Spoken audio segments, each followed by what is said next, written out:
বাংলাদেশ জামাত ইসলামীর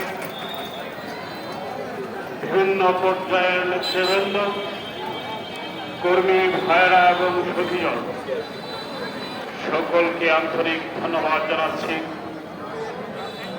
আপনারা জানেন 2006 সালের 28 অক্টোবরে ঢাকার রাজপথে লগি বৈঠকে আমাদের ভাইদেরকে নৃশংসভাবে হত্যা করেছিল। সেটি থেকে শুধু বাংলাদেশ নয়, সমগ্র বিশ্ব কেঁদেছিল। সেই নৃশংস হত্যাকারী যারা খুনি, তাদেরকে আদৌ গ্রেফতার করে শাস্তির আওতায় আনা হয়নি।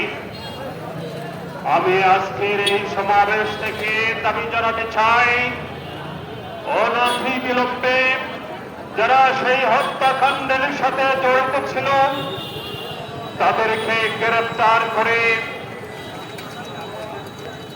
তাদের শাস্তি নিশ্চিত করার জন্য। সুপ্রিয় উপস্থিতি, সেই হত্যাকাণ্ডের মধ্য দিয়ে বিগত সরকারের সেই 15টি বছরের প্রশাসনের সূচনা হয়েছিল। এরপরে তারা